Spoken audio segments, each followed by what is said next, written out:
There has been a lot of discussion around what exactly the whole situation is with Uzi and the Absolute Solver. This video will include spoilers for episode 8 or the finale for Murder Drones, so if you haven't seen that already, go watch it and then come back to this video. This question seems to be a very commonly asked question, whether it be by me, Cartoon Universe, or any other YouTuber that I forgot about. Now, in case you didn't know, at the end of episode 8 of Murder Drones, Uzi ended up eating the heart of the Absolute Solver, or the black hole core thing, or whatever that is, thus becoming the prime host for the Absolute Solver. She is still able to retain a consciousness, or at least stay in control of her actual self. At least that's what I think. Others actually disagree with this because of a few scenes and a few pieces of evidence shown throughout the last few minutes of the actual episode. So after sitting down and thinking for a good solid hour, I have come up with the theory of what could possibly have happened and will happen, or will possibly happen, with Uzi and the Absolute Solver. Now, just to be clear, this is all very speculative and again just a theory, considering the fact that there will be no season 2 of Murder Drones. If anything happens, it will either be in some sort of manga or other comic that is released later down the road, or a spin-off episode, which again is pretty unlikely but could still happen later down the road. First, let's discuss all the pieces of evidence I'll be using in this theory. First, we have the post-credit scene that was shown after the episode, or after the credits.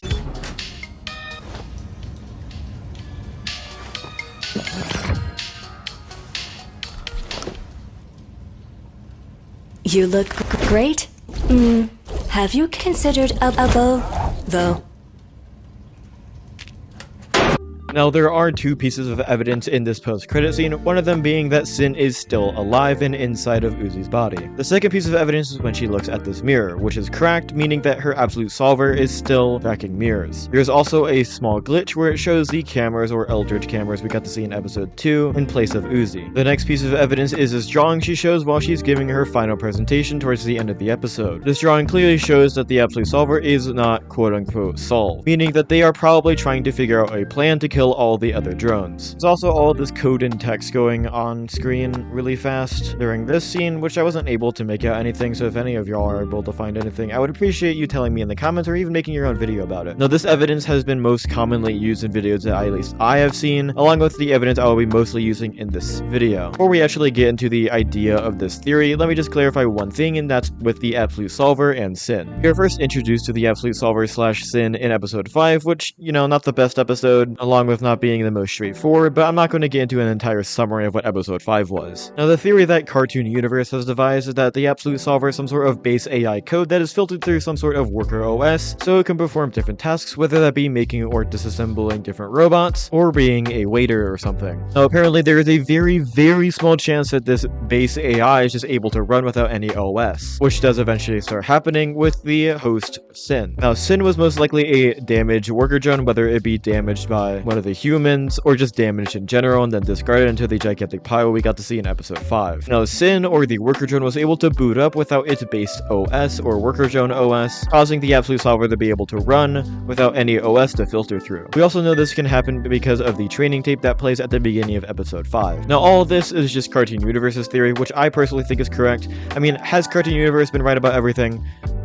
Absolutely not, but there are some things that they've said that I technically agree with. Well, why exactly am I using this theory in my own theory? Well, it creates a good base ground that the Absolute Solver, or Sin, are basically the same person. Sin was just the worker drone that was killed by either a human or just dismantled improperly and then thrown in that big pile. So when I refer to the Absolute Solver as Sin, I'm talking about the same person. So when I say Sin is trapped inside of Uzi's body, or the Absolute Solver is trapped inside of Uzi's body, I'm talking about the same person. There is not two people in Uzi's body, there is only one, but there could be two, which I will get into later. Alright, first let's discuss what actually happened in the end of episode 8. Uzi swallowed the singularity or core of Sin, causing her to become the primary host for the Absolute Solver. Now, this is just my understanding of the ending. It could be different, we really don't know. This is just how I saw it. We also know that Sin is trapped inside of Uzi's body and still has some sort of consciousness going on, considering the post-credit scene we got to see at the end of episode 8. So if Sin is trapped inside of Uzi's body, why doesn't she consistently try to break out and regain control? Now, this could be just for two reasons, one of them being that she literally can't,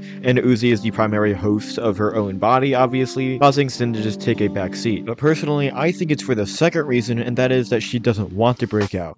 At least not yet. The Absolute Solver took control and was able to pilot Sin's body around the manor, which is where Tessa and her family live. The Absolute Solver was probably able to study all of humans' behaviors, their flaws, and their weaknesses. She is also a base AI, smart enough to actually figure out how to create murder drones and destroy the entire human race. She is able to do this with Earth along with 2 other exoplanets that humans most likely colonized and, turned into their own Earth. However, Copper 9 was very unique in that all the humans knew what was going on the other exoplanets and tried to fight back, creating a patch along with testing out the Absolute Solver on their drones. Even though this plan did eventually just be proven useless and all the humans did eventually die, Sin was still delayed in infecting the planet and destroying it. Sin wanted to destroy all of sentient life for reasons we don't really understand, so she also wanted all the drones dead. So first, she probably did what she did on Earth and all the other exoplanets, which was send in her disassembly drones. The disassembly drones also probably took their very sweet time, considering the fact that we know it's probably been 18 to 19 years in between the murder drones arriving on Copper 9 and the actual events of the show. We also know that this is true considering the fact that Uzi's classmates are around the ages of 18 to 21 years old, and they were all created after the whole explosion or imploding of Copper 9, at least the first one. So Sin decided to stop by herself, disguised as Tessa along with Jay, who has been destroyed. You already know what happens, the whole show plays out, the finale happens, but this is where something gets really interesting. The Absolute Solver has trained itself and has successfully killed all the humans. They probably went into Copper 9 with all their knowledge of humans, not a lot of knowledge of eradicating all of the worker drones. This means that the Absolute Solver failed because they weren't going up against humans, but instead worker drones. Worker drones are more durable, probably also smarter, along with being able to actually survive in space. Humans most likely just all died whenever the whole planet thing imploded and everything started getting pulled towards the center. However, the worker drones are still able to survive and fight back. So now the Absolute Solver is now trapped inside of Uzi's body, unable to do anything, at least as far as we know. The Absolute Solver is still able to influence things, even if ever so smallly, considering the fact that she is able to take over Uzi's tail for a small little bit,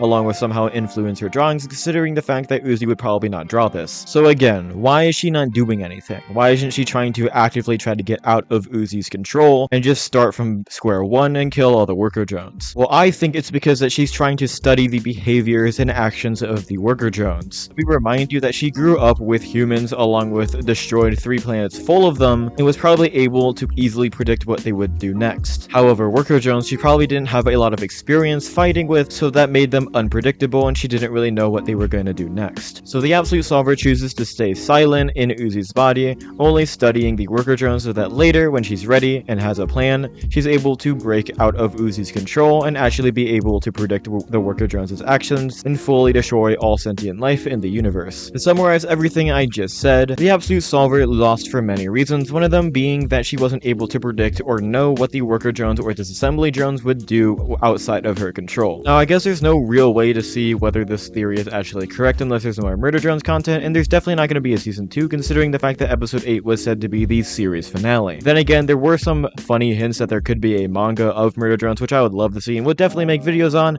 along with there could be spin-off episodes in the future, and maybe even a season 2 far down the road, maybe like 5 or 6 years. Make sure you subscribe because I'll definitely be making more murder drones content, along with other indie animated show projects, whether that be the Amazing Digital Circus, and if they actually will pull their stuff together and make a good episode 3, or Lackadaisy whenever the actual season comes out, or really anything that you guys want me to talk about. Anyways, like the video if you actually liked it, comment down below anything I missed, stay tuned, and I'll see you next time.